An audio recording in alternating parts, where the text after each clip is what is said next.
Graça e paz, conectados com a palavra. Pela graça de Deus, estamos de volta. E hoje trago uma pergunta, afinal, qual é o motivo? Procurar um motivo que justifique nossa atitude, nosso procedimento, é algo que acontece muitas vezes. Às vezes, sem querer ou sem nos darmos conta, já estamos em busca de algum motivo que justifique isso ou aquilo. Inúmeras vezes o Senhor Jesus foi interpelado e criticado pelos líderes religiosos do seu tempo. Sempre eles encontravam um motivo para externar as suas críticas. Muitas dessas críticas, apontadas por eles, que eles traziam à tona, por assim dizer, era por causa da sua cegueira espiritual. É porque estavam demasiadamente apegados à letra da lei de Moisés, o que na verdade os mantinha cegos. Lamentavelmente, a sociedade de hoje não está livre dessas práticas similares àquelas. Muitas são as críticas dirigidas a outras pessoas, ou por parte de umas pessoas a outras, pelo fato de os primeiros não conseguirem ver a verdade que está por trás das palavras que lhes são dirigidas. Mas vamos voltar ao caso do Senhor Jesus com seus opositores. Vamos a uma experiência relatada por Lucas, no Evangelho de Lucas, capítulo 10, capítulo 13, versículo 10 a 17, que é uma experiência que Jesus viveu no seu ministério. Diz assim o texto: certo sábado, Jesus estava ensinando numa das sinagogas. E ali estava uma mulher que tinha um espírito que a mantinha doente havia 18 anos. Ela andava encurvada e de forma alguma podia endireitar-se. Ao vê-la, Jesus chamou-a à frente e lhe disse: mulher, hoje você está livre da sua doença. Então lhe impôs as mãos e imediatamente ela se endireitou e passou a louvar a Deus. Indignado porque Jesus havia curado no sábado, o dirigente da sinagoga disse ao povo: há 6 dias em que se deve trabalhar, venham para ser curados nesses dias e não no sábado.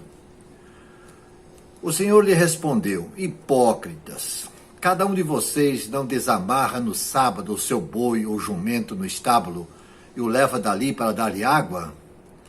Então essa mulher, filha de Abraão, a quem Satanás mantinha presa por 18 longos anos, não deveria no sábado ser liberta daquela prisão, daquilo que ele aprendia? Tendo dito isso, todos os seus opositores ficaram envergonhados, mas o povo se alegrava com todas as maravilhas que ele fazia. O líder da sinagoga, no caso, corresponderia hoje a um pastor, um padre, um missionário, um evangelista, mais ou menos por aí. O líder da sinagoga é uma certa autoridade do que diz respeito à abrangência daquela sinagoga. Agora, o que está em jogo? Afinal, aquele líder não tinha razão do que ele disse? A mulher, já dos 18 anos, sofrendo, não poderia esperar até o dia seguinte? Não seria uma certa lógica esperar mais um dia? Ela já estava enferma há tanto tempo. Mas o Senhor Jesus não pensava assim. Não pensava assim. Um dia a mais de sofrimento para Jesus significava muito. Por isso ele chama o seu acusador de hipócrita, falso.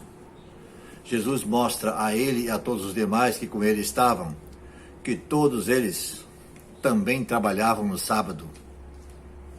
Todos eles tinham também alguma atividade. Quando ele diz: deixe de ser hipócritas, vocês desamarram o boi, o jumento e o levam para beber água. Isso não é trabalho? Então como é que essa mulher que é 18 anos, mantida presa por Satanás, não teria que ser liberta dessa prisão? Então, qual é o motivo? No caso deles, era zelo excessivo na observância da lei de Moisés. todo o rigor na observação da lei, a despeito das pessoas, dos seres humanos, atropelando as pessoas que são seres humanos criados à imagem e semelhança de Deus. Críticas são muitas vezes bem objetivas e construtivas. É claro que, e devemos lamentar isso, muitas vezes são críticas também destrutivas. Por isso é sempre bom e oportuno perguntar ao criticarmos qual é o motivo que nos leva a criticar. Deus não se esquiva em nos ajudar a sermos eficientes, inclusive quando criticarmos, principalmente se estivermos sempre dispostos a ser bênção na vida do nosso próximo. Portanto, qual é o motivo deve ser uma pergunta que devemos fazer. Se eu quero criticar, por qual motivo eu quero criticar? Será bênção para a pessoa envolvida ou eu tenho o propósito de destruir a vida dela, daquela pessoa? Então, sempre vai depender. Portanto, a pergunta precisa ser sempre na nossa mente, no nosso coração. Qual é o motivo? O motivo dos líderes religiosos da época não era bom e não tinha sustentação. Mas nós precisamos também perguntar os nossos motivos. Que Deus nos abençoe. Vamos orar? Quero convidá-lo a dar um tempinho do seu tempo agora para a oração. Senhor nosso Deus, mais uma vez obrigado por esta palavra que vem falar ao nosso coração e que nos alerta a sermos coerentes naquilo que fizermos.